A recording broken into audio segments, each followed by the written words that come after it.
조국 전 법무부 장관 관련된 이슈에 정치권 인사가 아닌 아주 뜻밖의 인물이 등장했다고 하는데 장가 기자 누구죠? 바로 차범근 전 축구대표팀 감독입니다. 차범근 감독만 사실 탄원서를 낸 건 아니고요. 네. 조국 전 장관의 변호인은 지난 22일에 차범근 감독을 포함해서 각계각층의 탄원서를 제출을 했습니다. 이 차범근 감독은 과거 1998년 프랑스 월드컵 때 성적이 좋지 않자 자녀 등 가족까지 비난받았던 경험에 비춰서 탄원서를 낸 것으로 전해지고 있습니다. 내용을 좀 살펴보면 5년이 넘는 시간 동안 조국 가족이 받은 고통과 징벌은 대한민국의 수많은 학부모에게 큰 경종이 되었으리라 확신한다라고 했습니다.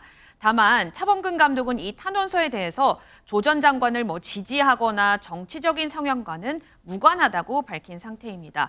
다음 달 8일이면 조국 전 장관에 대한 항소심 선고가 열리는데요. 아들의 대학교 온라인 시험을 대리 응시한 혐의, 그리고 전 부산시 경제부시장 감찰을 무마한 혐의입니다. 1심에서는 징역 2년, 추징금 600만 원이 선고된 바 있습니다. 네. 차범근 전 감독이 1998년 프랑스 월드컵에 경질되고 나서 자신에 대한 아픔 그리고 거기에 대한 가족들에 대한 굉장한 아픔이 있었다고 하는데 거기에 대한 일환이다 이렇게 설명을 해주셨고요. 이건 변호사님, 근데 온라인상에서요, 이 차범근 전 감독이 문재인 전 대통령하고 어떤 만났다 그런 사진도 있다고 하더라고요. 네, 그렇습니다. 지난 2018년도에 청와대 공식 SNS를 통해서 청와대 비컷이라는 사진이 하나 이제 공개가 됐는데요. 제목은 2박 4일 러시아 국빈 방문 이야기라는 제목이었습니다. 러시아 월드컵 당시에 이 문 전 대통령과 이 차 전 감독이 한국 때 멕시코 경기 전에 대화를 나누는 모습인데요. 네. 보시는 것처럼 손 꼭 잡고 또 다정한 눈길을 서로 주고받는 모습을 통해서 당시에 굉장히 화기애애한 분위기였다라고 좀 추론을 해볼 수 있는 그런 사진입니다. 그렇군요. 조국 전 장관 딸 조민 씨 얘기도 한번 이어가도록 하겠습니다. 요즘 조민 씨가 유튜버로 활동 중인데 제가 한번 찾아보니까 구독자가 37만 명이 넘더라고요.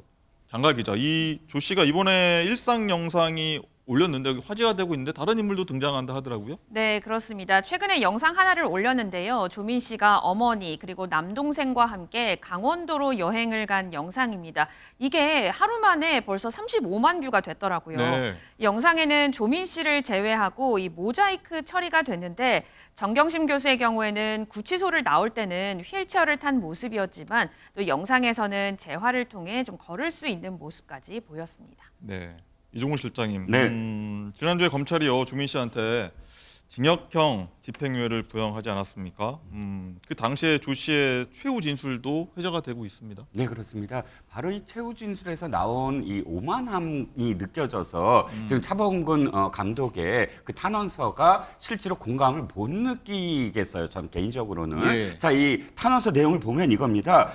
일단 뭐 사과를 했어요. 근데 이 사과가 진정성이 있으려면 사과에 대한 내용이 연결이 돼야 되잖아요. 연결되는 부분은 전혀 달라요. 어떻게 얘기하냐면 내가 정말 노력을 해서 의사 면허 취득하고 이악 물고 졸업했다고 생각한다라는 건 자기가 그렇게 했다라고 자기 믿고 있다는 거 아니에요. 그런데 잘못된 부분은 이렇게 표현합니다. 시간이 지나면서 다른 학생보다 수월하게 공부했다는 것을 깨달았다.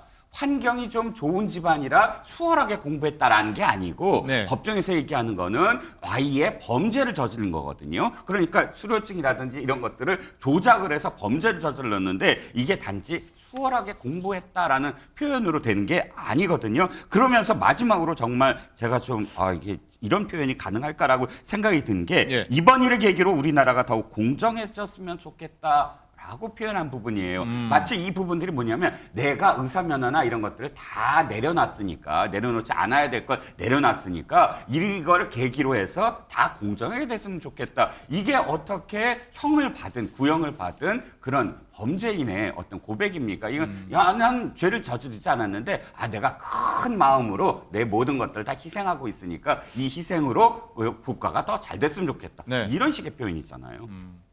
하나 더 짧게 질문 한번 더 드리겠습니다. 네. 조국 전 장관도 출마 요새 한다 만다 얘기가 많이 있는데 재판 네네. 또 얽혀 있지 않습니까? 그렇습니다. 가능할지 한번 가장 제가 어려운 질문 드리겠습니다. 짧게 한번 부탁드리겠습니다. 네, 그게 핵심이 뭐냐면 이번 8일 날 법정 구속이 됐느냐 안 됐느냐예요. 법정 구속이 되면 출마 못 합니다. 물론 투옥 때도 출마를 할 수가 있겠지만 그게 조국 장관의 가장 지금 관건이 될 것 같아요.